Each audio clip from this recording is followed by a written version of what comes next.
ça fait deux fois en même show. Aujourd'hui, on se retrouve encore une fois pour une nouvelle émission. Nous sommes accompagnés par deux filles qui nous viennent de la Belgique, Cassandra et Marie. Hello, bonjour les filles. Bonjour Olivia. De la plateforme Black Girls Diary. Et nous sommes également accompagnés de Isabelle. Bonjour Olivia. Alors les filles, aujourd'hui nous allons parler de l'ambition vs le potentiel de l'homme. Alors pourquoi potentiel ambition de l'homme? Parce que aujourd'hui on lit beaucoup sur les réseaux sociaux que les filles d'aujourd'hui ne sont pas comme nos mamans, elles préfèrent aujourd'hui que l'homme, le partenaire, ait tout, maison, voiture, appartement, bon boulot, avant de se mettre avec lui. Qu'est-ce que vous en pensez? Je pense que je suis totalement d'accord avec ça en fait. Je suis totalement d'accord avec ça parce que pour avoir essayé d'être avec quelqu'un qui se cherche, quelqu'un qui est sans réelle situation mais en phase d'avoir une situation et dans laquelle j'étais très très patiente, j'ai vu que ça m'a rien apporté vu que à la fin moi j'étais la plus ambitieuse dans le couple et je me suis retrouvée larguée comme une vieille chaussette. Du coup, je me dis que trouver quelqu'un qui a directement tout, ça ne veut pas spécialement dire qu'on est, on cherche la facilité. Ouais. Ça veut juste peut-être aussi dire qu'on n'est pas obligé d'être dans une situation compliquée juste pour le fun d'être compliqué. Ouais, voilà. ça c'est très juste. Non, c'est juste. Marie. Moi, je pense que déjà pour commencer, l'ambition et le potentiel, c'est des choses qui vont ensemble. Pour moi, l'un amène à l'autre. Mais qu'est-ce que l'ambition, qu'est-ce que le potentiel?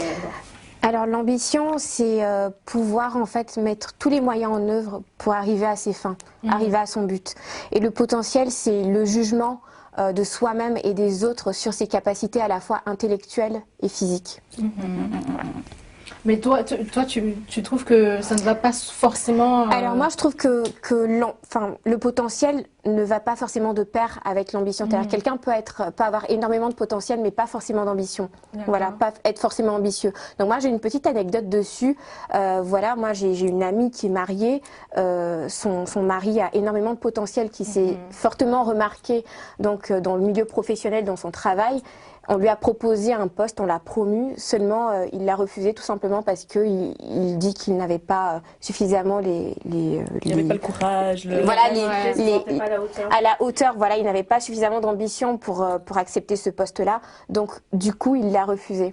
Donc cette femme ambitieuse-là qui le soutient se sent un peu frustrée de ne pas voir son homme évoluer comme elle le voudrait en fait.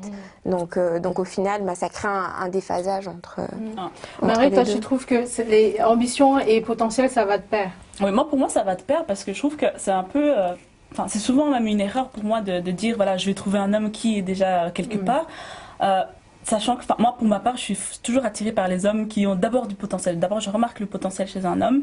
Et si, au mieux, il a de l'ambition, c'est très bien. Je peux le suivre ou l'encourager à... Mais tout le monde a le potentiel. Tout le monde a du potentiel. Est-ce que tu remarques pas plutôt l'ambition tu vois, parce que tout le monde a du potentiel. On peut se lever et dire moi je suis. D'accord, là je suis mais c'est pas plutôt l'ambition que tu remarques. Je remarque le potentiel, mais aussi l'ambition qui va avec. Et moi, je suis pas contre l'idée de commencer tout en bas avec le monsieur. Mais voilà, tant qu'il a de l'ambition, ça c'est vrai, ça c'est quelque chose qui est quand même important pour moi, que je remarque souvent. Je suis attirée par les hommes ambitieux quand même. Mais je pense que tout le monde est attiré par des personnes ambitieuses. Quand on rencontre un homme, quelqu'un qui n'a pas de projet, on est en train de discuter, il n'a pas de projet, c'est quelqu'un de fade concrètement. Non, mais il peut avoir un projet. Non, mais maintenant je me dis, s'il n'a pas de projet, tu sais, il est là, il est en train de discuter, et puis on se rend compte de fil en aiguille qu'il a pas d'ambition, qui se projette pas vraiment. Mais c'est quoi justement une ambition? Parce que il n'y a pas tout le monde, par exemple, comme aujourd'hui on est dans une mouvance d'entrepreneurs, tout le monde veut être entrepreneur et tout, et donc du coup personne ne veut travailler dans des bureaux et tout, et c'est pas tout le monde qui a envie d'être entrepreneur par exemple. Il y a des boulots qui sont bien payés, tu vas au boulot le matin, tu as tes 7 heures de travail et tout, tu rentres, peinard. Je pense que l'ambition se décline aussi sur plusieurs formes. Tout le monde n'a pas forcément l'ambition l'ambition de devenir entrepreneur, elle n'a pas l'ambition de devenir le plus grand chirurgien d'Europe ou du monde, tu vois. Non, ça peut être aussi, sur une petite échelle, être une bonne mère de famille ou un bon père de famille, ça peut être aussi une ambition, ou bien tenir son foyer. Tant que tu es heureux dans ce que tu fais, je pense que c'est le plus important, en fait. Oui, moi, je suis assez d'accord. Je tenais juste à rajouter que l'ambition, pour moi, c'est une question de personnalité, en fait, de la façon avec laquelle tu te vois demain. Voilà, pour moi, c'est ça l'ambition. C'est aussi le fait de pouvoir, allier ça, c'est-à-dire qu'il n'y a pas de saut métier. Peu importe ce que tu fais, il faut que tu le fasses bien. Que tu sois maçon, menuisier ou autre, voilà, c'est être toujours excellent dans le domaine que tu fais et toujours vouloir se dépasser. Donc, comme je l'ai dit, l'ambition, c'est vraiment pas être en quête de gloire, de volonté de gloire, mais c'est plutôt être en quête de la réalisation de soi-même. C'est-à-dire à chaque fois essayer pas à pas de se dépasser et aller au-delà de ses limites. Voilà, pour moi, c'est ça l'ambition. Donc, du coup, pour en revenir un peu au sujet des femmes modernes et tout, on le dit parce que vous connaissez l'adage derrière chaque grand homme se trouve une femme. Ça se dit que les filles d'aujourd'hui ne veulent pas trop galérer avec leur homme. Pourquoi? Parce que les hommes qui réussissent ne sont plus avec les femmes avec qui ils ont galéré. Hein. Vous êtes d'accord avec ça ou pas? Moi, oui et non, parce que, du moins dans certaines générations, on constate quand même que les hommes qui ont réussi, ils sont quand même toujours avec leurs femmes qu'ils ont connues depuis dans la galère, quoi. Mais après, je pense qu'il faut aussi un peu nuancer, c'est que je pense que ces hommes qui ont galéré avec une femme, ils n'ont pas envie, quand ils ont réussi, quand ils ont atteint un certain niveau de réussite, ils n'ont pas envie de voir que leur femme, elle n'a pas bougé sur le plan personnel. Il ne faut pas non plus que ce soit la femme qui suit, une femme mouton, voilà, si je peux dire ça comme ça. Il ne faut pas que ce soit une femme qui est là, qui suit son homme. Du coup, c'est pas une femme mouton, elle a quand même aidé à l'accomplississement des objectifs du monsieur. Oui, d'accord, mais il y a aussi l'accomplissement personnel. Oui, après, si elle est bien comme elle est, après, elle est bien avec elle. Mais moi, je pense que le monsieur s'intéressera plus. Bon, moi généralement, hein, pour les cas que j'ai déjà vus autour de moi, un homme ne reste pas avec sa femme de galère. Voilà, sa copine de galère, à un moment donné, voilà, sa go de galère, à un moment donné, il la laisse, en fait. Mais pourquoi il la laisse? Pourquoi? Parce que... Alors, ce phénomène-là, je ne pourrais pas vraiment l'expliquer parce que je pense que c'est propre à chaque homme, mais je pense, généralement, c'est parce que, peut-être la femme lui rappelle trop ses dures années, ou alors parce qu'il a besoin de nouveautés, parce que comme on dit, c'est un nouveau riche. Il a nouveau riche, nouveau statut, nouvelle femme. Exactement, il veut tout de nouveau, ou voilà, mais je pense que il repensera toujours à sa go de galère parce que c'est une femme qui l'a marqué dans sa vie. Là, c'est surtout que si elle n'était pas là, il serait pas là où il est. Il serait pas là où il est aujourd'hui. Donc il lui est redevable. Alors. Il lui est redevable, voilà. Et il y a des hommes comme Didier Drogba par exemple, qui voilà, un homme avec énormément de valeur, donc qui respecte sa femme et avec qui il est jusqu'au jour d'aujourd'hui. Donc voilà, il y a des hommes encore de ce type-là qui existent, mais la majeure partie des cas que moi je vois autour de moi, c'est pas ça. Justement, moi je pense tout le contraire, parce que justement ces hommes-là, quand ils arrivent à un certain niveau, d'accord, ils peuvent dire ok, ma femme, elle me rappelle trop mes moments de galère et tout, et il va croiser des femmes, mais ces femmes-là, souvent, elles sont intéressées, justement. C'est des femmes qui vont arriver, qui vont être attirées par cet homme-là parce qu'il a une situation. Alors que sa femme de galère, elle l'a connu, justement, quand il n'avait rien. Donc, du coup, c'est un amour intéressé, alors que sa femme, c'est l'amour. C'est vrai qu'il y a énormément de femmes vénales, mais je pense que ces hommes-là, ils en sont conscients. Mais parce qu'ils ont ce fantasme-là de pouvoir avoir une femme autre que celle qu'ils ont connue. Par exemple, moi, je vais prendre le cas de certains footballeurs. Je veux dire, un footballeur qui commence dès le départ, il va pas avoir le genre de go qu'il va avoir quand sa carrière sera à son top niveau. Il va plutôt vouloir sortir avec des top modèles, des femmes qui sont beaucoup plus belles, qui ont voilà une plastique qui est irréprochable. Mais les grands dans ce cas-là, s'il veut une femme avec une plastique irréprochable, pourquoi pas mettre tous les moyens pour que sa femme soit aussi top. Exactement. Donc dans ce cas-là, on revient donc à ces hommes qui sont à l'heure actuelle encore avec leur go de galère, comme on dit. Je pense que ça dépend aussi des valeurs que les hommes ont. Exactement. C'est une Parce question que du coup, d'éducation aussi. Totalement. Ouais. Parce que du coup, si des petits on conscientise, si depuis tout petit on conscientise les petits garçons, les hommes, et en grandissant au fur et à mesure de l'importance de pas les voir à droite, à gauche, de pas jongler entre plusieurs meufs, filles, de plutôt se concentrer sur une fille et de s'occuper bien d'elle, il ira pas, je pense même si demain il réussit, il va pas la lâcher.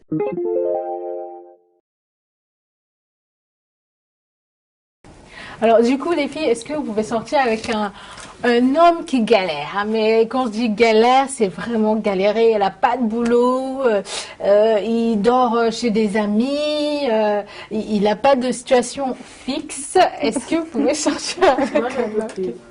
Non, tu peux pas. Je peux plus. J'ai fait, mais j'ai vu que ça ne m'a mené à rien, donc je ne peux plus. Je pense que c'est pas des situations où on est...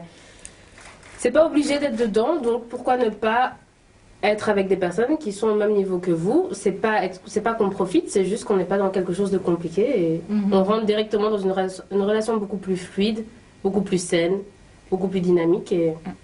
Donc tu faut faire un partenaire qui soit un peu à peu près au même niveau de vie que toi ou plus. Même niveau ou plus, mais en tout cas qu'il ait déjà une situation. Je dis pas qu'il soit cadre, juste qu'il ait déjà un travail. Je ne demande pas plus qu'un travail et un peu de. Non, je vais peut-être. Non. D'accord. Et toi, Marie? Moi, personnellement, la grande romantique qui sommeille en moi dirait oui. Sachant très bien que, enfin, comme dit Cassandra, voilà, les galériens, personnellement, j'ai donné aussi. Mais moi, je pense que ce qui est important, c'est de voir si le gars arrive à se projeter dans l'avenir. Il peut être au plus bas à un moment donné de sa vie, mais moi, j'ai besoin de savoir et de voir qu'il se donne les moyens. Mais déjà, avant d'arriver à ce moment-là et tout, donc si un mec, il a rien du tout, il vient t'aborder, est-ce que tu vas même le regarder? Genre, je vais dire, mais toi, t'as même rien, mais tu me regardes. Hein. Disons que ça devient de plus en plus compliqué avec le temps. Mais enfin, il y a moyen de moyenner. S'il trouve les bons mots, il y a moyen. Mais après une longue discussion, là, je verrais très bien que voilà, le gars, il a pas d'ambition, il se projette pas dans l'avenir. Voilà, moi, j'ai besoin de quelqu'un quand même qui avance relativement au même rythme que moi. Isabelle? Moi, quelqu'un qui galère, comment vous dire Non, moi, personnellement, ça ne me dérange pas d'être avec un homme qui galère parce que c'est pas ce que je vois en premier chez un homme. Ce que je remarque, c'est d'abord le discours qui va me tenir, c'est-à-dire si je le sens intelligent, si je sens que cet homme-là a une vision du monde qui lui est propre, s'il a des idées, s'il a envie d'aller loin, en fait. Voilà. Sinon, à part ça... l'argent c'est pas ce qui compte, le matériel c'est pas ce qui compte. Je suis pas une femme vénale. Non, mais enfin ça compte dans un certain sens, mais c'est pas ce que je vois chez un homme et ce qui va me faire voilà mon idée arrêtée pour me dire voilà je vais sortir avec cet homme-là ou pas. Non. Bah justement, je prends l'exemple de, je ne sais pas si vous connaissez les jumelles Tamera Mori et Tia Mori. Hein. Donc Tia, elle est mariée avec son partenaire d'aujourd'hui. Elle l'a connu dans un abribus et il ne travaillait pas du tout. Il était en grosse galère, sachant que elle a commencé le métier d'actrice depuis très très petite. Et donc ils sont restés ensemble. Elle l'a aidé à être celui qui est aujourd'hui. Ils ont bâti une vie de famille, une vie de couple. Ça c'est vraiment. C'est très remarquable pour elle. Mais c'est romantique. Hein. En fait, ça reste une vision très romantique pour moi parce que, enfin, elle a eu la chance de tomber sur ce gars-là parce que la plupart des gars, quand même, enfin, tu vas dans un abribus, tu tombes sur un clochard, crois-moi, parce que je travaille avec des clochards et crois-moi, enfin, la plupart ils sont dans des fausses. Clochard non plus, mais il était au stade de sans-abri, enfin, tu vois. Donc voilà, le gars, elle a eu la chance de tomber sur un homme qui avait encore cette espèce de conscience et puis qui était bon parce que du coup, il aurait pu juste profiter d'elle. Profiter et partir. Non, il serait pas parti vu qu'elle est actrice. Mais du coup, juste prendre ce qu'il avait à apprendre et partir. Et donc, c'est que c'est une bonne personne et qu'il était sincère dans ses sentiments. Parce que de nos jours, est-ce que les gens sont réellement encore sincères, reconnaissants? Non, j'ai pas l'impression que... Et c'est pour ça que moi, pour ma part, je ne peux plus être avec un galérien parce que... Et ben justement, les filles, jusqu'à quel âge l'homme va vous dire que oui, il a du potentiel? Parce que moi, je me dis, à partir de t'as déjà 20, à partir de 27 ans, 32 ans, et tu dis toujours, ouais, j'ai du potentiel et tout, pour faire ceci et tout, et que t'as même pas encore commencé à faire quelque chose, désolé, quoi, ça ne va pas devenir une excuse, quoi, genre... Après, il peut dire qu'il a du potentiel, mais tu sais, dans la vie, les gens ont du mal à entreprendre, à se lancer dans leurs projets parce qu'ils ont peur en fait de pouvoir se lancer. Mais après, ça dépend. C'est-à-dire que si votre relation est assez complice, c'est à toi, voilà, de pouvoir le pousser à se dépasser, à aller au-delà de ses limites. Donc, comme l'adage le dit, hein, voilà, comme l'adage le dit, derrière chaque grand homme se cache une grande femme aussi, donc voilà. Bah, justement, on va partir sur l'exemple de Michelle Obama et Barack Obama. On sait que Barack Obama, il a travaillé dans le cabinet juridique en tant que stagiaire, le cabinet juridique de Michelle Obama. Elle était déjà juriste. Donc, on va dire que c'est elle qui a poussé Barack Obama et donc tous les deux, ils ont cheminé ensemble jusqu'à la Maison Blanche. Donc, ceci pour dire que Michelle n'a pas attendu d'être la femme de Barack Obama. Elle n'a pas attendu d'être la première dame par rapport à Barack, mais à Barack, c'est pas mon ami, à Barack Obama. Donc, elle avait aussi de l'ambition. Je crois même que c'est elle qui a construit le plan d'action du couple. C'est très intéressant parce que ça rejoint le discours qu'elle a tenu. Je crois que c'était sur le plateau de Pras, ou enfin dans sa campagne en tout cas de scolarisation des filles, où elle disait les filles, instruisez-vous, machin, parce que si je ne m'étais pas instruite, je ne serais pas aujourd'hui la femme de Barack Obama, enfin du premier président des États-Unis. Exactement. Et pour moi, ça dit tout, parce que, et ça rejoint à ce que je disais au début, c'est qu'il faut que la femme elle-même, à un moment donné, elle se réalise elle-même. Exactement. Comme ça, le gars, quand il va évoluer, il va voir que sa fme, elle évolue à ses côtés, et qu'il regarde dans la même direction, tu vois, et qu'ils vont devenir tous les deux grands d'une certaine manière, parce qu'à aucun moment donné, tu vois que Barack Obama, il considère sa femme comme, enfin, il le dit lui-même que sa femme, sans sa femme, il serait pas là où il est. Oui, il l'a dit, justement, ça me rappelle une phrase que Barack Obama avait dite. Un jour, ils sont allés dans un restaurant et il a dit à Michelle, j'ai rencontré un de tes ex-copains et il est chef, enfin, c'est lui qui avait le restaurant, donc il est le chef du restaurant et tout.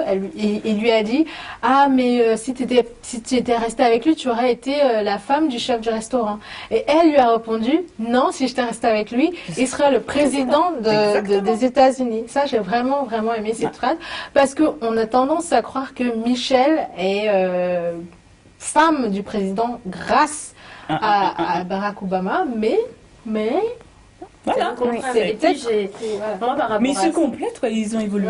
c'est ça. Mais par rapport à ça, j'ai vraiment envie de dire, et je pense, c'est que nous, en tant que femmes, on doit vraiment arrêter d'attendre que quelqu'un nous dise « deviens ceci, tu peux faire ça, tu peux… » Il faut qu'on prenne conscience de ce qu'on est. De ce qu'on est, du potentiel qu'on a, et surtout de où on peut arriver. Et pas parce qu'on est avec un tel X ou Y ou qu'on a zioté sur quelqu'un, juste parce qu'on est celle que nous sommes et qu'on a autant de potentiel que Michelle Obama, que Beyoncé et que…